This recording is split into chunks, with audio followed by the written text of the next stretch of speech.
Hello everyone, unit 2 current electricity series में हम एक और वीडियो लेके आए हैं। इससे पहले हमने क्या क्या पढ़ा? Ohm's law, combination of resistances, EMF, internal resistance and terminal potential difference of a cell and Kirchhoff's junction and loop rule. इस वीडियो में हम क्या पढ़ेंगे? इसमें हम पढ़ेंगे व्हीटस्टोन ब्रिज के बारे में। चलिए, क्या आपको पता होना चाहिए? सबसे पहली चीज, current, rate of flow of electric charge I is equal to q by t. Ohm's law जो कि कहता है under similar physical conditions the amount of current flowing through a conductor is directly proportional to the potential difference across the ends of the conductor. Mathematically V equal to I R. Resistance in series का formula होता है R is equal to R one plus R to. अगर दो है, तीन होती तो R one plus R two plus R three. Resistance in parallel का होता है one by R is equal to one by R one plus one by R two, या इसे मैं लिख सकता हूँ R is equal to R one R two upon R one plus R to.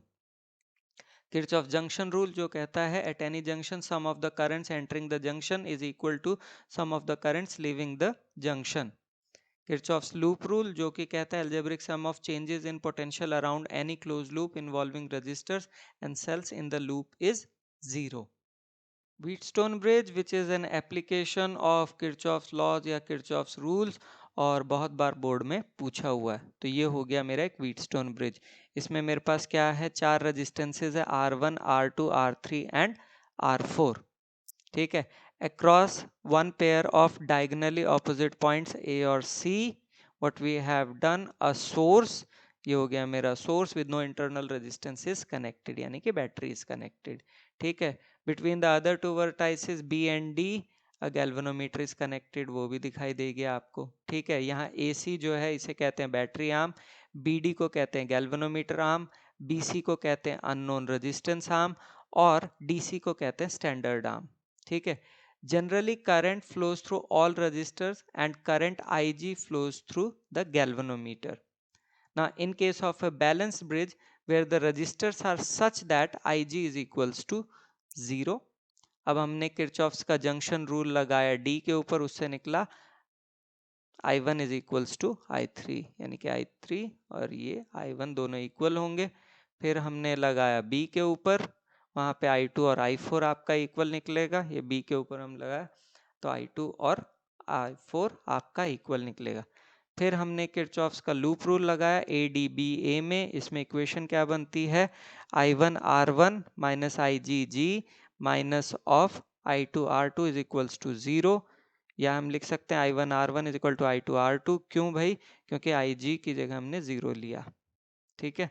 फिर हमने लूप लिया CDBA, इसमें मैं लिख सकता हूँ minus of I3 R3 minus of IgG plus I4 R4 is equal to 0। याद रखना Ig 0 है, तो उसके बेस पे मेरे पास क्या इक्वेशन आई? I3 R3 is equal to I4 R4। This is equation number 2। 1 और 2 से हम लिख सकते हैं R1 by R2 is equal to R3 by R4, क्योंकि I1 और I3 इक्वल था, I2 और I4 इक्वल था, तो यही आना था मेरे पास। This is the balance condition for galvanometer to give zero or null deflection. Very important thing. The Wheatstone bridge and its balance condition provide a practical method for determining unknown resistance through a meter bridge. चलिए कुछ questions कर लेते हैं topic की better understanding के लिए। NCERT question board में भी आया हुआ। The four arms of A Wheatstone bridge have the following resistances, AB 100 है, BC 10, CD 5 और DA 60। A galvanometer of 15 ohm resistance is connected across BD. Calculate the current through the galvanometer when a potential difference of 10 volt is maintained across AC. तो ये हमारा diagram. पहला हमने loop लिया ABDA, इसमें हम लिख सकते हैं 100 I1 plus 15 IG minus of 60 I2 equal to 0, या इसे लिख सकता हूँ 20 I1 plus 3 IG minus 12 I2 is equals to 0। This is equation number 1।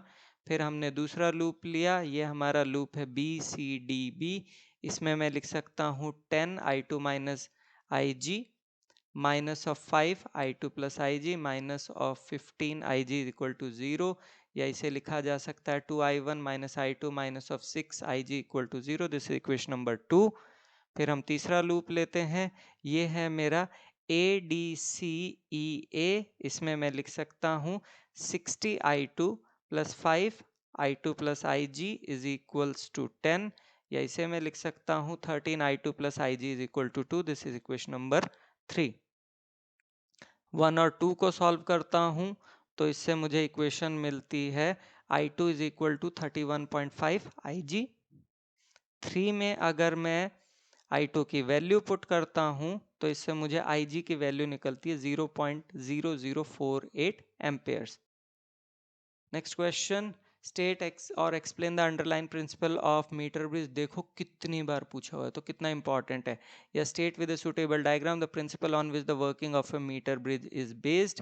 दूसरा है use Kirchhoff's rules to obtain the balance condition in Wheatstone bridge. Again very important, again one practical application that is based on this principle. तो भाई पहला तो metre bridge का principal जो कि है Wheatstone bridge.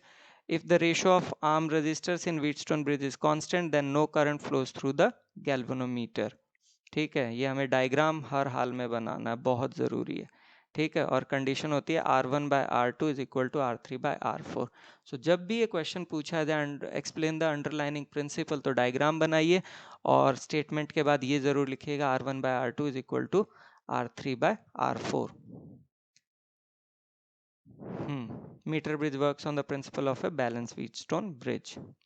That is at null point when Ig equal to 0, R1 by R2 is equal to R3 by R4। तो कोई भी स्टेटमेंट लिख सकते हो। फिर दूसरा, use Kirchhoff's rule to obtain the balance condition in Wheatstone bridge. तो इसमें डायग्राम बनाओ और ये जो कंडीशन है ना R1 by R2 is equal to R3 by R4, इसे डिराइव करो। तीसरा practical application that is based on Wheatstone bridge is meter bridge. Next question, figure shows two circuits each having a galvanometer and a battery of 3 volt. When the galvanometer in each arrangement do not show any deflection, obtain the ratio R1 by R2। चलिए भाई पहला case, इसमें क्या लिख सकते हैं 4 by R1 is equals to 6 by 9। इससे मुझे R1 की वैल्यू निकलती है 6 ओम। अब आ जाते हैं केस 2। केस 2 में हमारा है 6 by 12 is equal to R2 by 8। इससे R2 निकलता है 4, मुझे निकालना है R1 by R2 जो कि निकलता है 3:2 या 3 by 2। Next question, calculate the value of the current drawn from a 5 volt battery in the circuit as shown. हाँ भाई ये बड़ा इंपॉर्टेंट है। चलो भाई पहले अपना डायग्राम बनाया। अब ये देखो ए बी में ये लग गया, फिर हमारा आया AC, ये लग गया, BC लग गया, फिर ये लग गया आपका CD और ये लग गया आपका BD। ठीक है भाई, ये हमने बैटरी लगा दी। अब देखो 5 by 10 1 by 2, 10 by 20 1 by 2 बन गया व्हीटस्टोन ब्रिज, जिसमें ये वाला काउंट ही नहीं होगा। ठीक है ना, this is Wheatstone bridge, so no current flows through 10 ohm resistor between B and C in the balanced Wheatstone bridge। तो इसको हम बना सकते हैं दूसरे तरीके से, ये 5 और 10 सीरीज में, ये 10 और 20 सीरीज में बन गया। अब resistance in the arm ABD ये कितना निकलेगा 15। Resistance in the arm ACD ये कितना निकलेगा 30। अब टोटल रेजिस्टेंस निकालने इक्विवेलेंट, वो ये दो 15 और 30 पैरेलल में, तो नेट रेजिस्टेंस आपका निकलेगी resistance in ACD into resistance in ABD upon resistance in ACD plus resistance of ABD। Solve करते हैं तो निकलती है 10 ओम। मुझे निकालना total current in the circuit I equal to V by R जो कि निकला 0.5 ampere. Calculate the current drawn from the battery in the given network.